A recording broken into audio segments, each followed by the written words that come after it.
ನಮಸ್ಕಾರ ಎಲ್ರಿಗೂ. ನಾನು ನೇತ್ರಾವತಿ ಅಂತ. ಅಂತಾರಾಷ್ಟ್ರೀಯ ಥ್ರೋಬಾಲ್ ಸಂಸ್ಥೆಯಲ್ಲಿ ಅಸಿಸ್ಟೆಂಟ್ ಎಕ್ಸಿಕ್ಯೂಟಿವ್ ಆಗಿ ಕಾರ್ಯನಿರ್ವಹಿಸ್ತಾ ಇದ್ದೀನಿ. ಇಲ್ಲಿ ಮಿಸ್ಟರ್ ಸಂತೋಷ್ ಸರ್ ಇದ್ದಾರೆ. ಅವರು ದೈಹಿಕ ಶಿಕ್ಷಣ ಅಧ್ಯಾಪಕರಾಗಿ ವಿದ್ಯಾಶಿಲ್ಪ ಕಾಲೇಜಿನಲ್ಲಿ ಕಾರ್ಯನಿರ್ವಹಿಸ್ತಾ ಇದ್ದಾರೆ.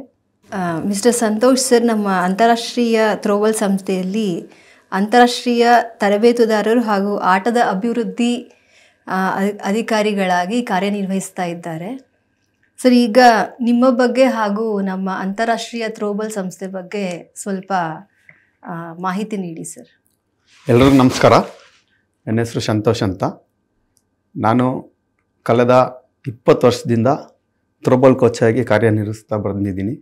ಇವಾಗ ಪ್ರೆಸೆಂಟಾಗಿ ನಾನು ವಿದ್ಯಾಶಿಲ್ಪ ಅಕಾಡೆಮಿನಲ್ಲಿ ಥ್ರೋಬಾಲ್ ಕೋಚಾಗಿ ವರ್ಕ್ ಮಾಡ್ತಾಯಿದ್ದೀನಿ. ಪ್ಲಸ್ ಇಂಟರ್ನ್ಯಾಷನಲ್ ಥ್ರೋಬಾಲ್ ಫೆಡರೇಷನಲ್ಲಿ ಗೇಮ್ ಡೆವಲಪ್ಮೆಂಟ್ ಚೇರ್ಮನ್ ಆಗಿ ಕಾರ್ಯನಿರ್ವಹಿಸ್ತಾ ಇದ್ದೀನಿ. ಮತ್ತು ನಾನು ಅನೇಕ ರಾಷ್ಟ್ರೀಯ ಮತ್ತು ಅಂತಾರಾಷ್ಟ್ರೀಯ ಥ್ರೋಬಾಲ್ ತಂಡಗಳಿಗೆ ತರಬೇತಿಯನ್ನು ಕೊಟ್ಟು ಆ ತಂಡಗಳನ್ನ ಫೈನಲ್ಗೆ ಬಂದು ಯಾವುದೋ ಒಂದು ವಿನ್ನರ್ಸು ರನ್ನರ್ಸ್ ಆಗಿ ಹೊರಹೊಮ್ಮಿದ್ದಾರೆ. ಸರ್, ಹಾಗೆ ನೀವು ನಿಮ್ಮ ಶಾಲೆಯ ಮಕ್ಕಳ ಬಗ್ಗೆ ಅವರ ದೈಹಿಕ ಶಿಕ್ಷಣದ ರೀತಿ ನೀತಿ ಹಾಗೂ ಅವರ ವಿದ್ಯಾಭ್ಯಾಸದ ಬಗ್ಗೆ ಸ್ವಲ್ಪ ನೋಡಿ. ಇಲ್ಲಿ ಏನಾಗ್ತದೆ ಅಂದರೆ, ಫಸ್ಟು ಒಂದು ಮಗುನ ಕರೆಕ್ಟಾಗಿ ಆ ಮಗು ಯಾವ ಸ್ಪೋರ್ಟಿಗೆ ಯಾವ ಥರ ಬೆಳೆಸ್ಬೇಕಂತ ಫಸ್ಟು ಕಂಡುಹಿಡಿಯೋದು ದೈಹಿಕ ಶಿಕ್ಷಕರು ಪ್ಲಸ್ಸು ತರಬೇತುದಾರರು. ಒಂದು ಮಗು ನಡಿಬೇಕಾದ್ರೇ ನಮಗೆ ಗೊತ್ತಾಗುತ್ತೆ ಆ ಮಗು ಯಾವ ಥರ ನಡೀತದೆ, ಆ ಮಗು ಬಾಡಿ ಸ್ಟ್ರಕ್ಚರ್ ಹೆಂಗಿದೆ, ಈ ಬಾಡಿ ಸ್ಟ್ರಕ್ಚರ್ಗೆ ಯಾವ ಥರ ಗೇಮ್ ಆ ಮಗುಗೆ ಸೂಟ್ ಆಗುತ್ತೆ. ಆ ಥರ ನಾವು ಆ ಮಗುನ ಅಬ್ಸರ್ವ್ ಮಾಡ್ತೀವಿ. ಫಸ್ಟ್ ಅಬ್ಸರ್ವ್ ಮಾಡಿ, ಈ ಮಗು ಈ ಗೇಮ್ಗೆ ಹೋದರೆ ಇಂಪ್ರೂವ್ ಆಗ್ತದೆ, ಈ ಮಗು ಈ ಗೇಮ್ಗೆ ಹೋದರೆ ಇಂಪ್ರೂವ್ ಆಗ್ತದೆ ಅಂತ ನಾವು ಅಲ್ಲೇ ಡಿವೈಡ್ ಮಾಡ್ತೀವಿ ಮಕ್ಕಳನ್ನ. ಆ ಥರ ಅದೇ ಡಿವೈಡ್ ಮಾಡಿ ಅವರು ಒಳ್ಳೆ ರೀತಿಯಲ್ಲಿ ಅವ್ರಿಗೆ ತರಬೇತಿ ಕೊಟ್ಟರೆ ಡೆಫಿನೆಟ್ಲಿ ಅವರು ಒಂದು ಹೈ ಲೆವೆಲ್ಗೆ ಹೋಗಿ ಒಂದು ಅಚೀವ್ ಮಾಡೋ ಥರ ಆಗುತ್ತೆ. ಸೊ ನಿಮ್ಮ ಅಭಿಪ್ರಾಯದಿಂದ ಬೇರೆ ಸ್ಪೋರ್ಟ್ಸ್ ಆಡೋ ಮಕ್ಕಳಿಗೂ ನಮ್ಮ ಥ್ರೋಬಾಲ್ ಆಡುವಂಥ ಮಕ್ಕಳಿಗೂ ಏನಾದರೂ ವ್ಯತ್ಯಾಸ?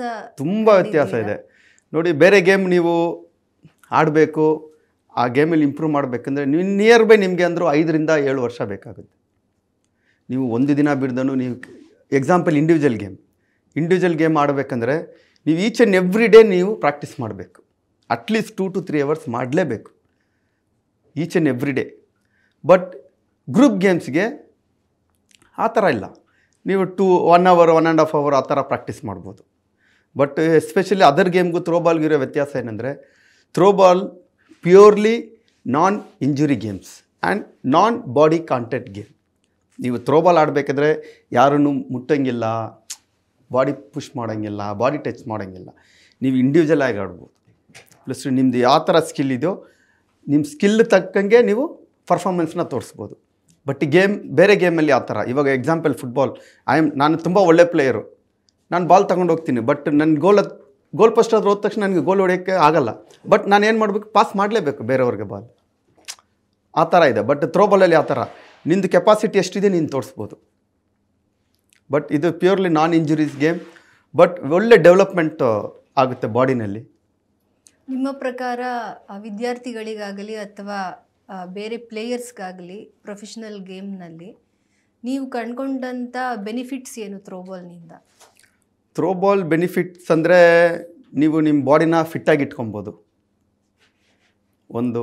ಎರಡನೇದು, ನೀವು ಗ್ರೂಪಲ್ಲಿ ಆಡದೆ ನೀವು ಇಂಡಿವಿಜುವಲ್ ಆಗಿ ಪ್ರಾಕ್ಟೀಸ್ ಮಾಡ್ಬೋದು. ಎರಡನೇದು. ಪ್ಲಸ್ ಮೂರನೇದು ಏನಂದರೆ, ಥ್ರೋಬಾಲ್ ಆಡೋದ್ರಿಂದ ನಿಮಗೆ ಸುಮಾರು ಬೆನಿಫಿಟ್ ಇದೆ. ನನ್ನ ಪ್ರಕಾರ ನಮ್ಮ ಸ್ಕೂಲಲ್ಲಿ ನಾನು ಎಸ್ಪೆಷಲಿ ಗರ್ಲ್ಸ್ಗೆ ಹೇಳ್ಕೊಡೋದು, ನಾನು ಒಪ್ಕೊಳ್ತೀನಿ.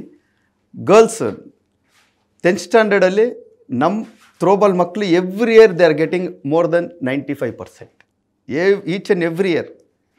ಅದು ಒಂದು ನನಗೆ ಒಂದು ಖುಷಿ. ನಮ್ಮ ಮಕ್ಕಳು ಥ್ರೋಬಾಲಲ್ಲೂ ಅವರು ಸ್ಟೇಟು ನ್ಯಾಷನಲ್ಸ್ ಆಡ್ತಾರೆ. ಪ್ಲಸ್ಸು ಅಕಾಡೆಮಿಕಲ್ಲೂ ಅವರು 95 ಮೇಲೆ ಮಾರ್ಕ್ಸ್ ತೊಗೊಳ್ತಂದರೆ I am very very happy. Every year ನಮ್ಮ ಸ್ಕೂಲಿಂದ ನನ್ನ ಹತ್ರ ಟ್ರೈನಿಂಗ್ ತೊಗೊಳ್ಳೋ ಮಕ್ಕಳು each and every year at least 3 to 4 children they are playing nationals. And ನ್ಯಾಷನಲಲ್ಲಿ ನಮ್ಮ Karnataka number 1 all ಇಂಡಿಯಾನಲ್ಲಿ. Karnataka team is the best team in national. Even CIC ತಗೊಳ್ಳಿ, CIC ICIC boards ನಡೆಸ್ತಾರಲ್ಲ, ಆ ನ್ಯಾಷನಲ್ಸಲ್ಲಾಗಲಿ, SGFI ನ್ಯಾಷನಲ್ಸಲ್ಲಾಗಲಿ, ಪ್ಲಸ್ ಅಸೋಸಿಯೇಷನ್ ನ್ಯಾಷನಲ್ಸಲ್ಲಾಗಲಿ, Karnataka is the best team. ಅದರಲ್ಲಿ ಆ ಟೀಮಲ್ಲಿ ಒಬ್ಬರು ಇಲ್ಲಾಂದ್ರೆ ಇಬ್ಬರು ಆದರೂ ನನ್ನ ಸ್ಟೂಡೆಂಟ್ ಇದ್ದೇ ಇರ್ತಾರೆ ಎವ್ರಿ ಇಯರ್. ಮತ್ತು ನೀವು ತುಂಬ ಅಂತಾರಾಷ್ಟ್ರೀಯ ಮಟ್ಟದಲ್ಲಿ ಬೇರೆ ಬೇರೆ ದೇಶಗಳಲ್ಲಿ ಟ್ರೈನಿಂಗ್ ಕೊಟ್ಟಿದ್ದೀರಾ. ಎಷ್ಟು ದೇಶಗಳಲ್ಲಿ ಸುಮಾರು ನೀವು ಟ್ರೈನಿಂಗ್ ಕೊಟ್ಟಿರ್ಬೋದು? ನಾನು ಸುಮಾರು ಆಸ್ ಆನ್ ನೌ ನಾನು 9 ಕಂಟ್ರಿಗೆ ಹೋಗಿದ್ದೀನಿ. 9 ಕಂಟ್ರೀಸ್ ಐ ವೆಂಟ್. 9 ಕಂಟ್ರಿನಲ್ಲಿ ಕೋಚಿಂಗ್ ಮಾಡಿದ್ದೀನಿ, ಟ್ರೈನಿಂಗ್ ಮಾಡಿದ್ದೀನಿ, ಟೂರ್ನಮೆಂಟ್ ಆಡಿಸಿದ್ದೀನಿ. ಬಟ್ ನಮ್ಮ ಇಂಡಿಯಾಗಿಂತ ಅಲ್ಲಿ ಡೆವಲಪ್ ಆಗ್ತಾಯಿದೆ ಜಾಸ್ತಿ. ಬಿಕಾಸ್ ಅವರೆಲ್ಲ ಏನು ಮಾಡ್ತಾಯಿದ್ದಾರೆ ಅಂದರೆ, ಎಸ್ಪೆಷಲಿ ಲೇಡೀಸು ಪ್ಲಸ್ ಯಂಗ್ ಮಕ್ಕಳು ಏನು ಮಾಡ್ತಾರೆ ಅಂದರೆ, ಈ ಗೇಮ್ನ ತುಂಬ ಲೈಕ್ ಮಾಡಿದ್ದಾರೆ. ಸರ್, ಇದು ಗೇಮ್ ತುಂಬ ಚೆನ್ನಾಗಿದೆ, ನಾವು ಇಂಡಿವಿಜುವಲಾಗೂ ನಾವು ಆಡ್ಬೋದು, ಗ್ರೂಪಲ್ಲಿ ಆಡ್ಬೋದು, ಪ್ಲಸ್ ಇದು ಆಡಿದ್ರೆ ನಮಗೆ ಏನು ಬೆನಿಫಿಟ್ ಇದೆ, ತುಂಬ ಚೆನ್ನಾಗಿದೆ ಇದು ಗೇಮು. ಎಸ್ಪೆಷಲಿ ಏನಂದರೆ, ಸುಮಾರು ಪೇರೆಂಟ್ಸ್ಗೆ ಏನಂದರೆ, ಅಯ್ಯೋ ನಮ್ಮ ಮಕ್ಕಳು ಆಟ ಆಡೋಕೆ ಹೋಗ್ಬೋದ್ರೆ ಬಿದ್ದುಬಿಡ್ತಾರೆ, ಏಟು ಬೀಳುತ್ತೆ, ಇಂಜುರಿ ಆಗಿಬಿಡ್ತಾರೆ, ಮತ್ತು ಸ್ಟಡೀಸು ಕಾನ್ಸಂಟ್ರೇಟ್ ಮಾಡಲ್ಲ, ಆ ಥರ ಎಲ್ಲ ಇರುತ್ತೆ. ಬಟ್ ಥ್ರೋಬಾಲ್ ಆಡೋದ್ರಿಂದ ನಿಮ್ಗೆ ಯಾವುದೇ ಥರದ ಇಂಜುರೀಸ್ ಇಲ್ಲ. ಆದರೆ ಏನೋ ಜಸ್ಟ್ ಈ ಫಿಂಗರ್ ಏನಾದರೂ ಸ್ವಲ್ಪ ಸ್ವೆಲ್ಲಿಂಗ್ ಆಗೋದು ಅದು ಆಗೋದು ಬಿಟ್ಟರೆ ಬೇರೆ ಬಾಡಿಗೆ ಬೇರೆ ಯಾವುದೇ ಥರದ ಇಂಜುರೀಸು ಇದರಲ್ಲಿ ತುಂಬ ಕಡಿಮೆ. ಪ್ಲಸ್ ಇದು ಆಟ ಆಡೋದ್ರಿಂದ ನಿಮಗೆ ಜಾಸ್ತಿ ನಾಲೆಜ್ ಬರುತ್ತೆ. ನಮ್ಮ ಸಂಪೂರ್ಣ ಅವರು ಇದ್ರ ಬಗ್ಗೆ ಸ್ಟಡಿ ಮಾಡಿದ್ದಾರೆ. ಸ್ಟಡಿ ಮಾಡಬೇಕಾದ್ರೆ ಲೆಫ್ಟಲ್ಲಿ ಆಡಬೇಕಾದ್ರೆ ಲೆಫ್ಟಿಂದನೇ ಥ್ರೋ ಮಾಡಬೇಕು, ರೈಟ್ ಆಡಿದ್ರೆ ರೈಟಿಂದ ಥ್ರೋ. ಆವಾಗ ಅವ್ರು ಹೇಳಿದ್ದಾರೆ, ಎರಡೂ ಕಡೆ ಇರೋ ಬ್ರೈನು ವರ್ಕ್ ಆಗುತ್ತೆ. ಬಟ್ ಇದರಲ್ಲಿ ನೀವು ಲೆಫ್ಟಲ್ಲೇ ಆಡಬೇಕು, ಎಸರಿಬೇಕು, ರೈಟಲ್ಲಿ ಅಂದರೆ ರೈಟಲ್ಲೇ ಎಡ್ಸಿಬೇಕು. ಸೊ ನೀವು ಎರಡು ಕಡೆಯೂ ಪ್ರಾಕ್ಟೀಸ್ ಮಾಡೋದ್ರಿಂದ ನಿಮ್ಮ ಬ್ರೈನ್ ಬಂದು ತುಂಬ ಚೆನ್ನಾಗಿ ವರ್ಕ್ ಆಗುತ್ತೆ. ಪ್ಲಸ್ ಅದು ವರ್ಕ್ ಆಗೋದ್ರಿಂದ ನೀವು ಡಲ್ ಸ್ಟೂಡೆಂಟ್ಸೂ ಮನೇಲಿ ಹೋಗಿ 1 ಅವರ್ 1.5 ಅವರ್ ಓದಿದ್ರೆ ಸಾಕು, ಅವರು ಅಟ್ಲೀಸ್ಟ್ ಒಂದು ಮಿನಿಮಮ್ ಒಂದು 50 to 60% ತೆಗೆಯೋಷ್ಟಕ್ಕೆ ಅವರು ಮೈಂಡು ಪ್ಲಸ್ ಬಾಡಿ ಕೋಪ್ರೇಟ್ ಮಾಡುತ್ತೆ. ಸರ್, ನೀವು ರೀಸೆಂಟಾಗಿ ದುಬೈ ಮತ್ತು ಸೆನೆಗಲ್ಗೆ ಹೋಗಿದ್ರಿ, ಅದ್ರ ಬಗ್ಗೆ ಮಾತಾಡ್ಬೋದಾ ಸ್ವಲ್ಪ? ನಾನು ಫಸ್ಟು ಥ್ಯಾಂಕ್ಸ್ ಹೇಳಬೇಕು ಅಂದರೆ ಇಂಟರ್ನ್ಯಾಷನಲ್ ಥ್ರೋಬಾಲ್ ಫೆಡರೇಷನ್ಗೆ. ಯಾಕೆಂದರೆ ಅವ್ರು ನನ್ನನ್ನು ಗುರುತಿಸಿ, ಒಂದು ಕೋಚಾಗಿ ನನ್ನ ಗುರುತಿಸಿ, ನನ್ನನ್ನು ಇಲ್ಲಿಂದ ಆಫ್ರಿಕಾ ಕಾಂಟಿನೆಂಟಲ್ಲಿ ತಾಂಜೇನಿಯಾ ಅಂತ ಒಂದು ಕಂಟ್ರಿಗೆ ನನ್ನನ್ನು ಕೋಚಾಗಿ ರೆಕ್ರೂಟ್ ಮಾಡಿದ್ರು.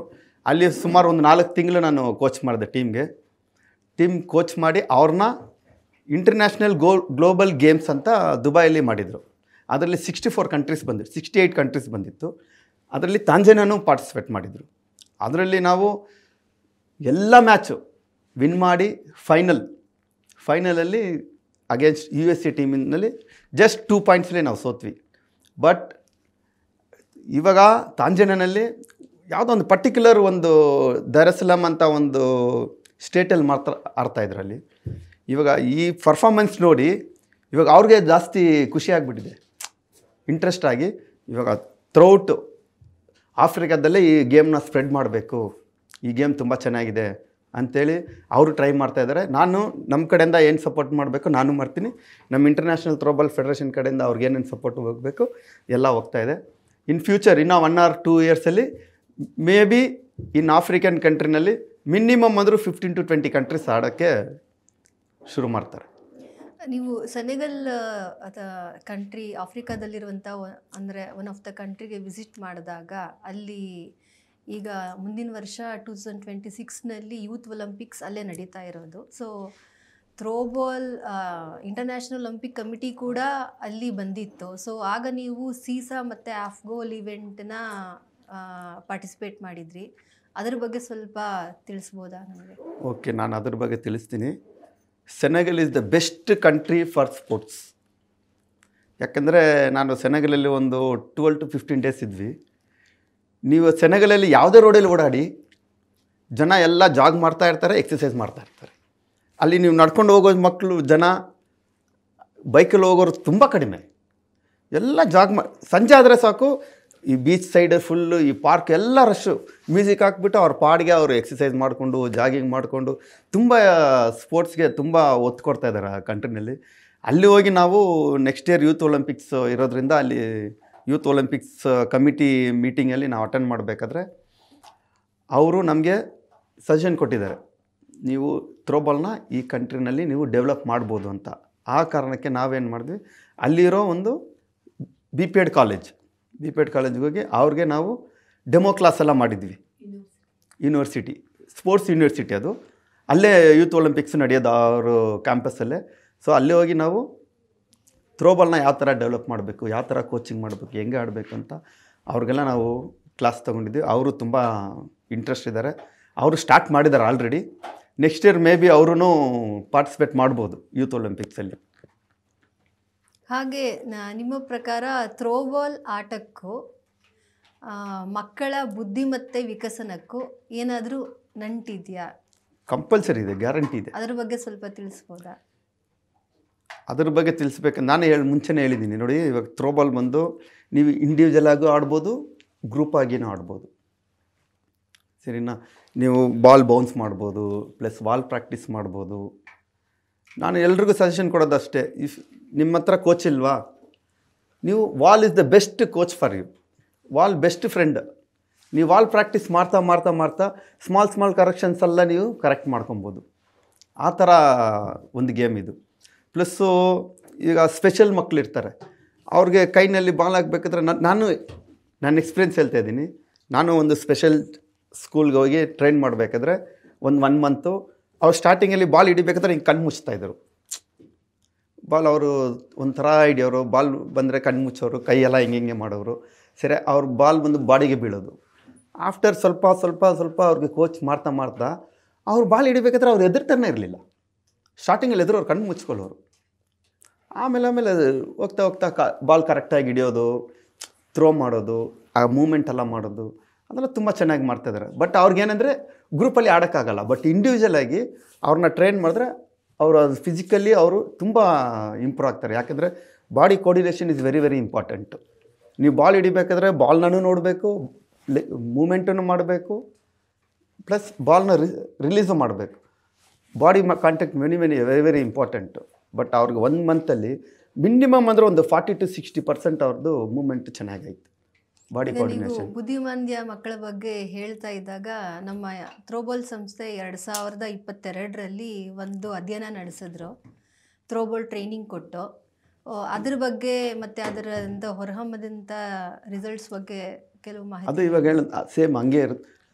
ನಾನು ಸ್ಟಾರ್ಟಿಂಗಲ್ಲಿ ಅವರು ಎದುರ್ತಾರೆ, ಬಾಡಿ ಕೋರ್ಡಿನೇಷನ್ ಇರಲ್ಲ, ಬಾಡಿ ಹೆಂಗೆ ಹಿಡಿತಾರೆ, ಬಾಲ್ ಬಾಡಿಗೆಲ್ಲ ಟಚ್ ಆಗುತ್ತೆ, ಸ್ವಲ್ಪ ಭಯ ಇರುತ್ತೆ ಅವ್ರಿಗೆ. ಬಟ್ ಅವ್ರು ಸ್ಲೋ ಆಗಿ ಅವ್ರಿಗೆ ಕರೆಕ್ಟಾಗಿ ನಾವು ಟ್ರೈನ್ ಮಾಡ್ತಾನೇ ಇದ್ದರೆ ಡೆಫಿನೆಟ್ಲಿ ಅವ್ರೂ ಚೆನ್ನಾಗಿ ಆಡ್ಬೋದು ಇನ್ ಫ್ಯೂಚರ್. ಮಿನಿಮಮ್ ಅಂದರೆ ಒಂದು 6 to 1 year ಅವ್ರಿಗೆ ಬೇಕು. ಬಟ್ 1 month 1.5 monthಲ್ಲಿ ನಾವು ಜಸ್ಟ್ ಒಂದು ರಿಸರ್ಚಿಗೆ ಮಾಡಬೇಕಾದ್ರೆ ಅವ್ರು ಸ್ಟಾರ್ಟಿಂಗಲ್ಲಿ ಬಾಲ್ ಬಂದರೆ ಎದುರೋರು, ಪ್ಲಸ್ಸು ಕಣ್ಣು ಮುಚ್ಕೊಂಡ್ಬಿಡೋದು, ಹಿಂಗೆಲ್ಲ ಮೂವ್ ಆಗಿಬಿಡೋದು. ಬಟ್ ಸ್ಲೋಲಿ ನಾವು ಅವ್ರಿಗೆ ಮೊತ್ತಿಗೆ ಕರೆಕ್ಟಾಗಿ ಟ್ರೈನ್ ಮಾಡಿ ಒಂದು ಆಫ್ಟರ್ 1.5 month 2 monthಲ್ಲಿ ಚೆನ್ನಾಗಿ ಕ್ಯಾಚ್ ಮಾಡ್ತಾರೆ ಬಾಲ್ನ. ಚೆನ್ನಾಗಿ ಕ್ಯಾಚ್ ಮಾಡಿ ಒಳ್ಳೆ ಮೂಮೆಂಟ್ ಕೊಟ್ಟು ಬಾಡಿ ಕೋರ್ಡಿನೇಷನ್ ಕರೆಕ್ಟಾಗಿ ಬಂದು ರಿಟರ್ನ್ ಮಾಡೋ ಅಷ್ಟಿಗೆ ಅವರು ಕಲ್ತ್ಕೊಂಡ್ರು. 2022ರಲ್ಲಿ ಬೆಂಗಳೂರಿನಲ್ಲಿರುವಂತಹ ಅರುಣಚೇತನ ಸ್ಕೂಲ್ ಫಾರ್ ಸ್ಪೆಷಲ್ ಚಿಲ್ಡ್ರನ್ ಅಲ್ಲಿ ನಡೆಸಿದಂತಹ ಅಧ್ಯಯನವನ್ನು ನಮ್ಮ ಸಂಸ್ಥೆ ಅಂತಾರಾಷ್ಟ್ರೀಯ ಮಟ್ಟದಲ್ಲಿರುವಂತಹ ಒಂದು ಕಾನ್ಫರೆನ್ಸ್ನಲ್ಲಿ ಪ್ರೆಸೆಂಟ್ ಮಾಡಿದ್ರು. ಅದರ ಬಗ್ಗೆ ನೀವು ಸ್ವಲ್ಪ ಮಾಹಿತಿ ನೀಡಿ ಸರ್. ಅರುಣಚೇತನ ಶಾಲೆಯಲ್ಲಿ ನಾವು ಟ್ರೈನ್ ಮಾಡಬೇಕಾದ್ರೆ ಸ್ಟಾರ್ಟಿಂಗಲ್ಲಿ ಆ ಮಕ್ಕಳಿಗೆ ಏನು ಬಾಡಿ ಕಾಂಟ್ಯಾಕ್ಟ್, ಬಾಡಿ ಕೋರ್ಡಿನೇಷನ್ ಯಾವುದೂ ಇರಲಿಲ್ಲ. ಇವಾಗ ಬಾಲ್ ಹಾಕಿದ್ರು ಅವರು ಬಾಲ್ ಹಿಡಿಯೋಕ್ಕೆ ಹೆದರ್ತಾಯಿದ್ರು, ಪ್ಲಸ್ಸು ಬಾಲ್ ಬಾಡಿಗೆ ಬೀಳ್ತಾಯಿತ್ತು, ಕ್ಯಾಚ್ ಸರಿಯಾಗಿ ಮಾಡ್ತಾಯಿರಲಿಲ್ಲ. ನಾವೇನು ಮಾಡಿದ್ವಿ, 1.5 monthಲ್ಲಿ ಅವ್ರಿಗೆ ಟ್ರೈನ್ ಮಾಡಬೇಕಾದ್ರೆ ಅವ್ರಿಗೆ I and body hand contact ತುಂಬ ಚೆನ್ನಾಗಿ ಇಂಪ್ರೂವ್ ಆಯಿತು. ಅವ್ರಿಗೆ ನೋಡೋದು, ಕಣ್ಣು ಮುಚ್ಚೋದು ಬಿಟ್ಬಿಟ್ರು, ಚೆನ್ನಾಗಿ ನೋಡೋದು, ಕರೆಕ್ಟಾಗಿ ಬಾಲ್ ಹಿಡಿತಾಯಿದ್ರು, ಕೋರ್ಡಿನೇಷನ್ ಕರೆಕ್ಟಾಗಿತ್ತು ಐಗೆ ಮತ್ತು ಕೈಗೆ. ಪ್ಲಸ್ ಅವ್ರ ಬಾಡಿನಲ್ಲಿ ಸುಮಾರು ಫ್ಯಾಟ್ ಕಂಟೆಂಟ್ ತುಂಬ ಕಡಿಮೆ ಆಯಿತು, ಫ್ಯಾಟ್ ಫುಲ್ ಕಡಿಮೆ ಆಯಿತು. ಆಮೇಲೆ ಬಾಡಿ ಮಸಲ್ ತುಂಬ ಸ್ಟ್ರಾಂಗ್ ಆಗಿ ಈ ರಿಸರ್ಚ್ನ ನಾವು ಕ್ಯಾಂಬ್ರಿಡ್ಜ್ ಯೂನಿವರ್ಸಿಟಿನಲ್ಲಿ ಸಬ್ಮಿಟ್ ಮಾಡಿ ಅಲ್ಲಿ ಒಳ್ಳೆ ರಿಸಲ್ಟ್ ಬಂದಿದೆ.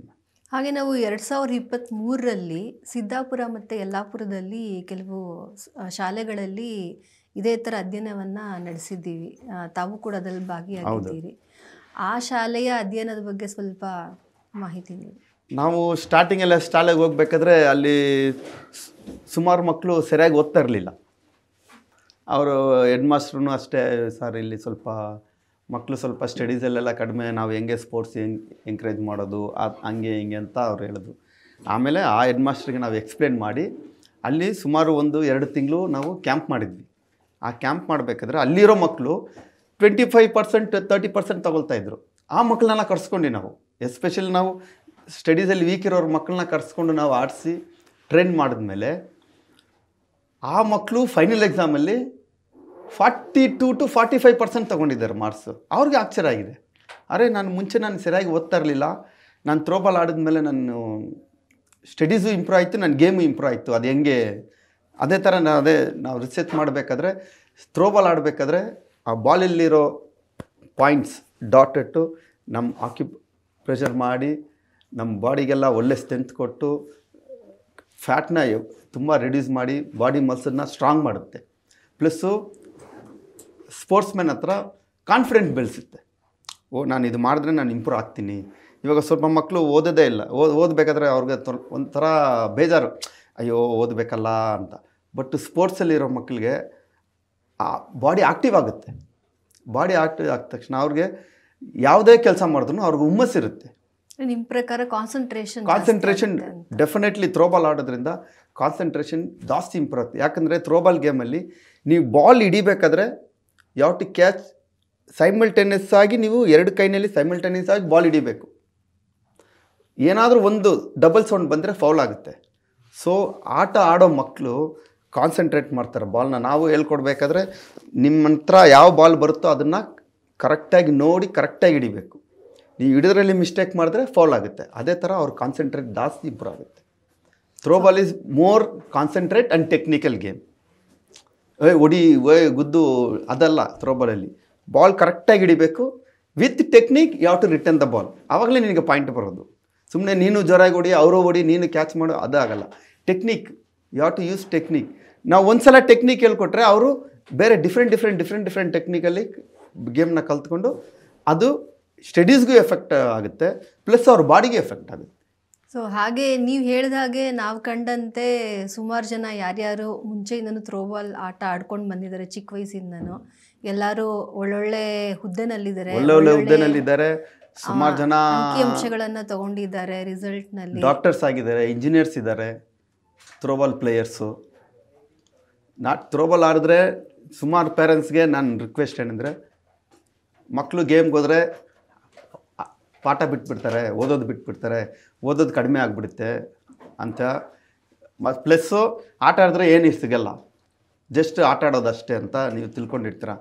ಬಟ್ ಆಟದಿಂದ ನಿಮಗೆ CET ಆಗಲಿ, ನೀಟ್ ಆಗಲಿ, ಸ್ಪೋರ್ಟ್ಸ್ ಕೋಟಾ ಸಿಗುತ್ತೆ ಮಕ್ಕಳಿಗೆ.